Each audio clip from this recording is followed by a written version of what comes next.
Hello everyone, welcome to our YouTube channel Surjeet SPS. तो वैसे एक और वीडियो आपको जो है वो अवेलेबल करवाने जा रहा हूँ। ये हमारा पार्ट 4 है एसएसटी एमसीक्यूज़ का। और आपको पता ही होगा कि हमने जो है वो 1000 MCQs for SST for TET examination जो है उसकी एक सीरीज़ या सुपर सीरीज़ आप इसको कह सकते हैं, वो स्टार्ट की हुई है।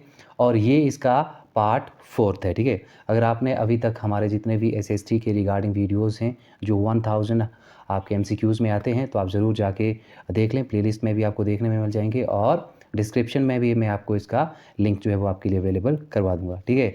इसके साथ साथ केमिस्ट्री का भी वीडियो हमने अपलोड किया हुआ है। इसके अलावा आप लोग जो है वो फिजिक्स का भी वीडियो काफ़ी जल्दी देखेंगे। और साइकोलॉजी का जो वीडियो है हमारा, उसमें भी हमने 3-4 वीडियोज़ आपके लिए अवेलेबल करवाए हुए हैं। और लर्निंग थियरीज़ की बात करें तो वो हमने वो डिटेल में आपको डिस्कस करवाई हुई हैं, वो भी आप प्लेलिस्ट में जाके देख लें। और एमसीक्यूज़ की जो एक साइकोलॉजी की जो सीरीज़ है वो भी हमने आपके लिए स्टार्ट की हुई है, ठीक है। तो गाइस, उम्मीद करता हूँ कि आपको हमारा ये इनिशिएटिव जो है वो पसंद आएगा। और अगर आपको लगे कि हमारा ये जो एफ़र्ट है जो कि फ्री ऑफ कॉस्ट है, अगर आपको पसंद आ रहा हो तो ज़रूर आप वीडियो को लाइक, शेयर, और जो चैनल पर नए हो तो चैनल को ज़रूर सब्सक्राइब कर लें, ठीक है। तो चलिए गाइस, वीडियो को शुरू करते हैं। पहला क्वेश्चन है, सिंधु घाटी सभ्यता में बृहत स्नानागार पाया गया है। ऑप्शन ए है मोहनजोदड़ो, ऑप्शन बी है हड़प्पा में, ऑप्शन सी है लोथल में, ऑप्शन डी है कालीबंगा में, ठीक है। तो इसका जो राइट आंसर बनेगा वो बनेगा option A, it is Mohenjodaro, ठीक है। तो Mohenjodaro will be the right answer. अब देखिए, मोहनजोदड़ो की बात करें हम, तो मोहनजोदड़ो से हमें स्नानागार के अलावा और भी बहुत सारे जो साक्ष्य हैं वो हमें प्राप्त हुए हैं। तो सबसे पहले हम ये देखते हैं कि ये जो स्नानागार था इसका जो एग्जैक्टली एक तरह से जो इसका साइज़ था वो किस तरह से था। तो सबसे पहले हम उसको देख लेते हैं। सबसे पहले इसकी लंबाई की बात करें तो इसकी जो लंबाई थी वो थी 11.88 मीटर, ठीक है। ये इसकी लंबाई थी। और चौड़ाई की बात करें तो दैट वाज 7.01 मीटर। ये इसकी क्या थी, चौड़ाई थी। और यदि हम इसकी गहराई की बात करें तो दैट वाज अबाउट 2.43 मीटर, ठीक है। तो ये इस तरह से आप देख सकते हैं जो मोहनजोदड़ो से हमें जो एक जाइगेंटिक स्नानागार प्राप्त हुआ है, जो हमें मिला है, जिसके स्मारक हमें मिले हैं, उसका इस तरह से आप ये देख पा रहे होंगे, इतना ये साइज़ रहता है, ठीक है।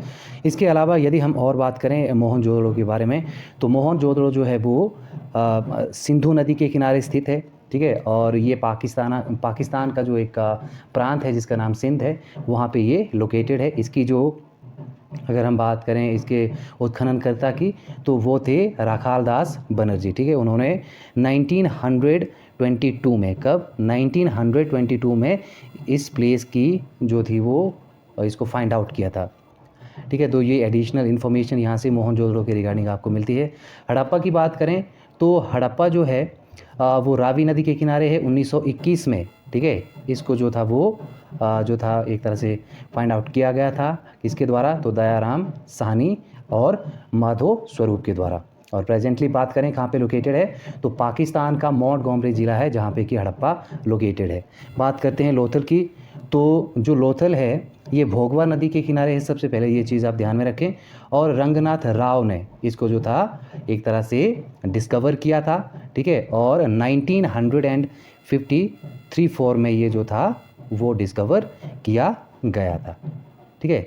तो यहाँ से इस तरह से आप जो एक इम्पॉर्टेंट इन्फॉर्मेशन रहती है उसको आप यहाँ से ले सकते हैं। कालीबंगन की बात करें तो ये घग्गर नदी के किनारे है, ठीक है। और इसकी अगर हम लोकेशन की बात करें तो ये राजस्थान में है।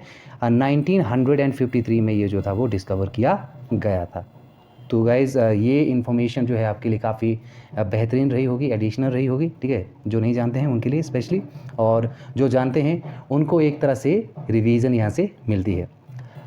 अब बात करते हैं अगले क्वेश्चन की। अगला क्वेश्चन है, संस्कारों की कुल संख्या कितनी है। ऑप्शन ए है 14, बी है 15, सी है 16 और डी है 18।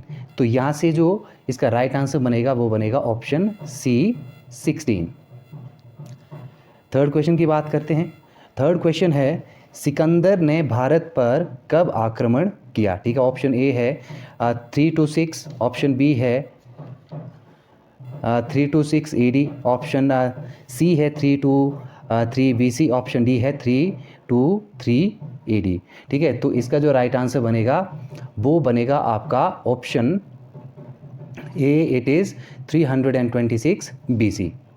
तो यहाँ से कौन सा ऑप्शन हमारा करेक्ट हो जाएगा, वो होगा ऑप्शन ए, 326 BC में इसने जो था वो भारत पर आक्रमण किया। और इस युद्ध की बात करें तो इस युद्ध को जो है वो हाइड्रोस्पेसिस के युद्ध से जाना जाता है। ठीक है, और ये जो युद्ध था इसमें जो सिकंदर के सेनापति थे उनका नाम था सेल्यूकस। ठीक है, और फिर वहाँ पे काफ़ी ज़्यादा इसको जो था वो एक चैलेंज मिला था। ये जो वॉर था काफ़ी ज़्यादा चैलेंजिंग था।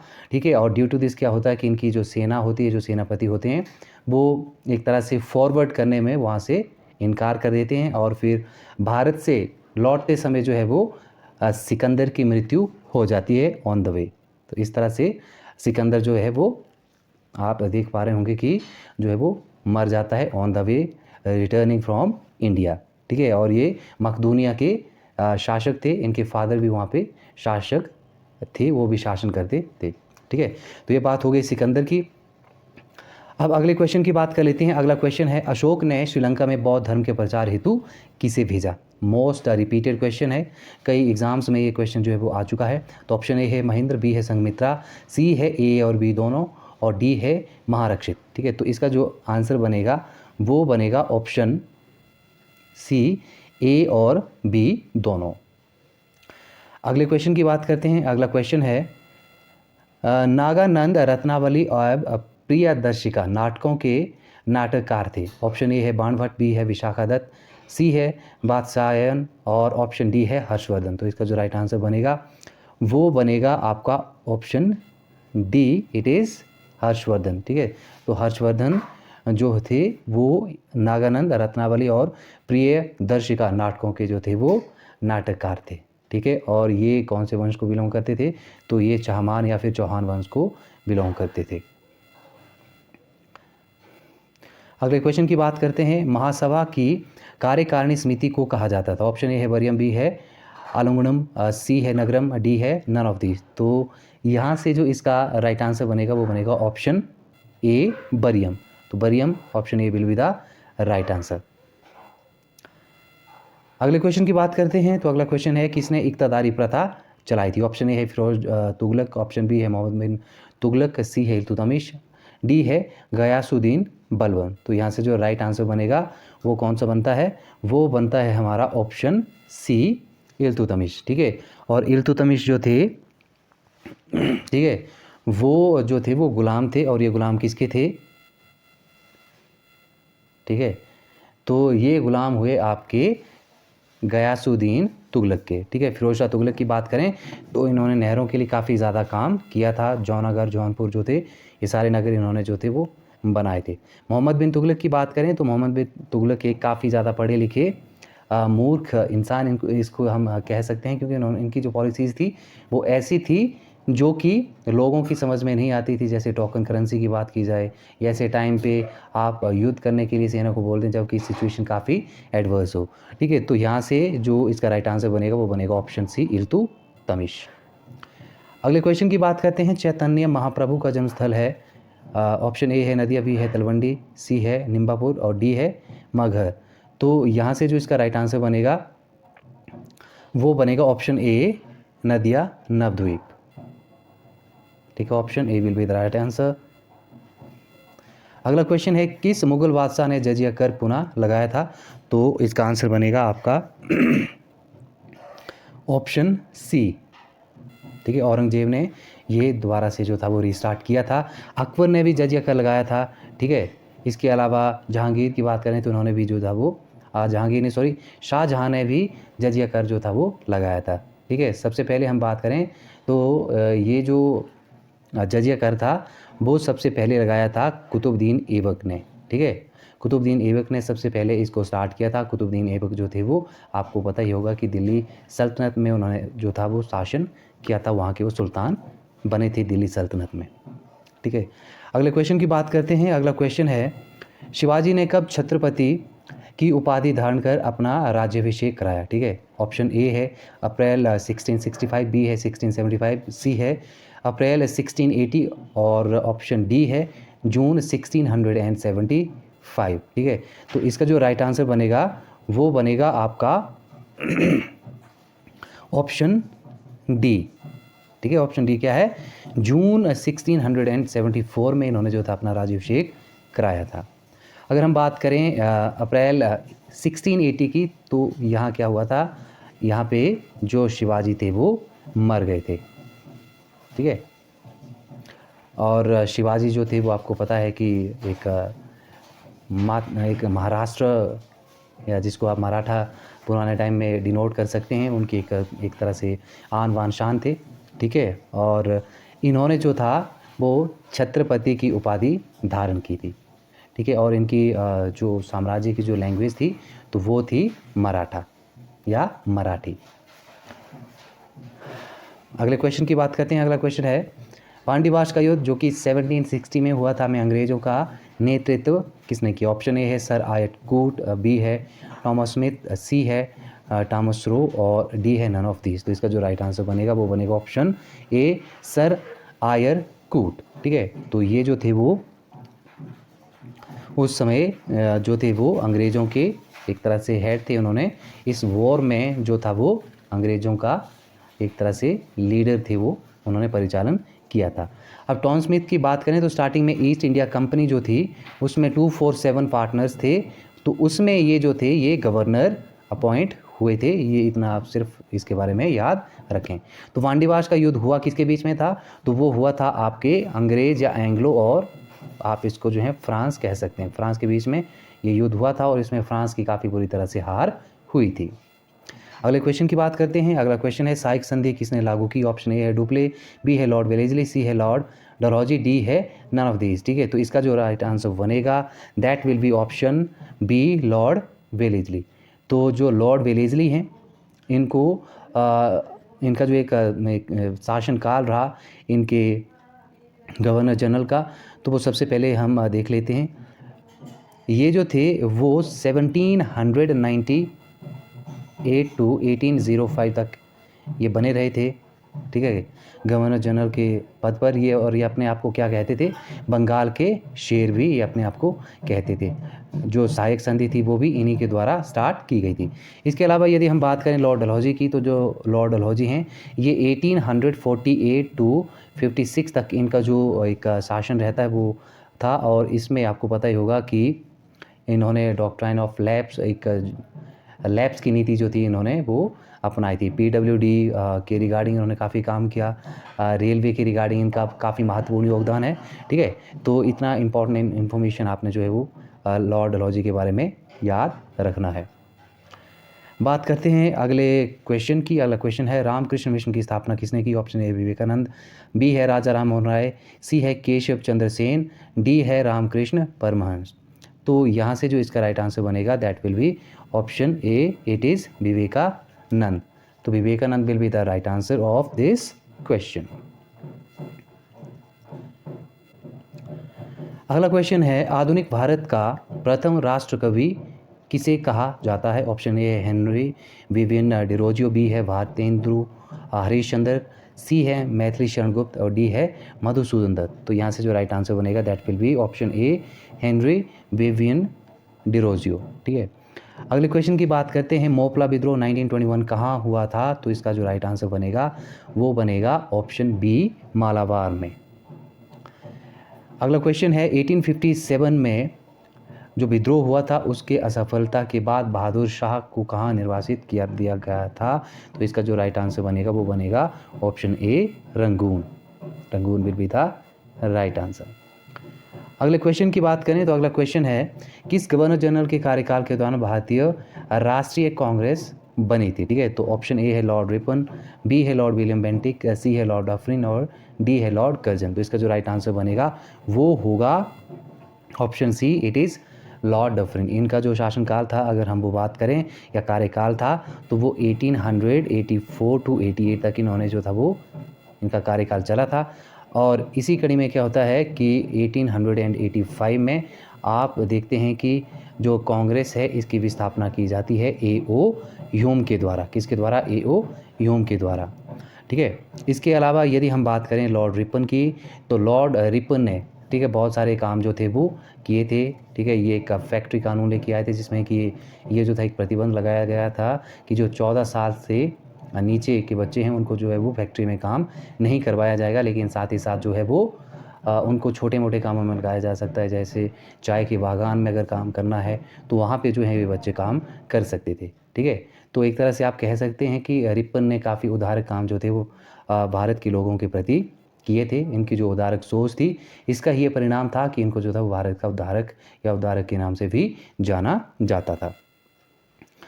अब अगले क्वेश्चन की बात करें तो अगला क्वेश्चन है, मुजफ्फरपुर में किंग्सफोर्ड की हत्या का प्रयास कब किया गया? ऑप्शन ए है 1908, ऑप्शन बी है 1909, सी है 1907, डी है 1911। इसका जो राइट आंसर बनेगा गाइस, तो वो बनेगा ऑप्शन ए 1908, ठीक है।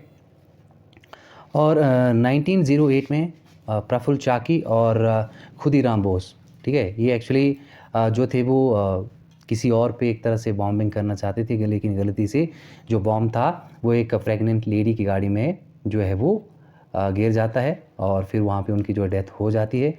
और इसमें क्या होता है कि जो प्रफुल्ल चाकी थे ये तो सुसाइड कमिट कर लेते हैं, लेकिन जो खुदीराम बोस थे वो 18 साल की उम्र में उनको जो है वो फांसी की सज़ा दी जाती है। और ये जो है वो सबसे यंगेस्ट थे जिनको कि इस उम्र में फांसी दे दी गई थी। तो option A will be the right answer of this question. अब बात करते हैं अगले क्वेश्चन की। अगला क्वेश्चन है, स्वराज पार्टी की स्थापना किस वर्ष की गई थी? ऑप्शन ए है 1919, बी है 1920 में, सी है 1922 में, ऑप्शन डी है 1923 में। तो इसका जो राइट आंसर बनेगा वो होगा ऑप्शन डी 1923 में। तो यहाँ पे स्थापना किसने की थी? चित्तरंजन दास और मोतीलाल नेहरू ने, ठीक है, मोतीलाल नेहरू ने इलाहाबाद सेशन में, ठीक है, इलाहाबाद सेशन में जो स्वराज पार्टी थी उसकी स्थापना की थी, ठीक है। अगले क्वेश्चन की बात करते हैं, मुस्लिम लीग ने मुक्ति दिवस मनाया था। ऑप्शन ए है 1939 में, बी है 1942 में, सी है 1946 में और डी है 1947 में। तो इसका जो राइट आंसर बनेगा गाइस वो बनेगा आपका ऑप्शन ए 1939 में, ठीक है। जो मुस्लिम लीग थी वो कब कंस्ट्रक्ट हुई? तो 1907 में, ठीक है। सलीमुल्लाह खां और आगा खां के नेतृत्व में जो मुस्लिम लीग थी वो बनाई गई थी। और 1908 में इनका जो कॉन्स्टिट्यूशन था वो कराची सेशन में एक्सेप्ट कर लिया गया था। तो ये एडिशनल इन्फॉर्मेशन यहाँ से इस क्वेश्चन के साथ बनती है। अगले क्वेश्चन की बात करें तो भारत का सबसे लंबा राष्ट्रीय राजमार्ग कौन सा है? ऑप्शन ए है NH1, ऑप्शन बी है NH7, सी है NH16, डी है NH24। तो इसका जो राइट आंसर बनेगा इस क्वेश्चन के अकॉर्डिंग वो होगा NH7, लेकिन अभी जो है NH44 जो है वो लॉन्गेस्ट है, ये आप यहाँ से ध्यान रखेंगे। अगला क्वेश्चन है, नेपा नगर किस उद्योग के लिए जाना जाता है? ऑप्शन ए है सीमेंट, बी है उर्वरक, सी है हथकरघा, डी है अखबारी कागज़, ठीक है। तो इसका जो राइट आंसर बनेगा गाइस वो होगा आपका ऑप्शन डी, अखबारी कागज़ के लिए जो है वो नेपा नगर फेमस है। तो option D will be the right answer. अगला क्वेश्चन है, खेतड़ी किसके लिए प्रसिद्ध है? सोना, तांबा, एल्युमिनियम या फिर उर्वरक, ठीक है। तो यहाँ से जो ऑप्शन बनेगा वो बनेगा ऑप्शन वी, इट इज़ तांबा। और खेतड़ी कहाँ है? तो खेतड़ी है आपके राजस्थान में, ठीक है। और यहाँ पे एक खेतड़ी है, एक झुंझुनू है, जो कि दोनों तांबा के लिए काफ़ी ज़्यादा फेमस है। अगर हम बात करें सोने की तो सोना जो है वो कर्नाटक में काफ़ी ज़्यादा जो है वो पाया जाता है, और कर्नाटक में भी कहाँ? तो कोलार में, ठीक है। इस तरह से आप ये याद रखेंगे। अब अगले क्वेश्चन की बात करते हैं। हाँ जी, देश में सर्वाधिक वन क्षेत्र किस राज्य में है? ऑप्शन ए है मध्य प्रदेश, बी है अरुणाचल प्रदेश, सी है छत्तीसगढ़, डी है मिजोरम, ठीक है। तो इसका जो राइट आंसर बनेगा वो बनेगा ऑप्शन ए, और ऑप्शन ए है मध्य प्रदेश। तो Madhya Pradesh will be the right answer here, ठीक है। Option A will be the right answer here. अगले क्वेश्चन की बात करते हैं, नागार्जुन सागर परियोजना किस नदी पर स्थित है? ऑप्शन ए है तुंगभद्रा, बी है भीमा, सी है गोदावरी, डी है कृष्णा। तो इसका जो राइट आंसर बनेगा वो होगा option D, Krishna river will be the right answer. अगले क्वेश्चन की बात करते हैं, भारत की सबसे लंबी नदी बांध कौन सा है? ठीक है, ऑप्शन ए है रिहंद, बी है फरक्का, सी है हीराकुंड, डी है कृष्णराज सागर। ठीक है, तो इसका जो राइट आंसर बनेगा वो होगा ऑप्शन सी हीराकुंड।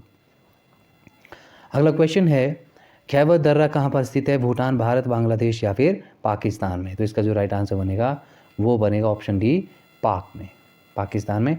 ठीक है, तो गाइज ये थे इंपॉर्टेंट 30 क्वेश्चंस एसएसटी से। उम्मीद करता हूँ कि आप इस वीडियो को अच्छे से देखेंगे, पूरा एंड तक देखेंगे और वीडियो को लाइक शेयर ज़रूर करेंगे। ठीक है, तो गाइज आपने जुड़े रहना हमारे साथ। टेट एग्ज़ाम का पूरा कंटेंट मटेरियल हम करवाने की पूरी कोशिश करेंगे। आज की वीडियो में इतना ही। Thanks for watching, take care, good bye.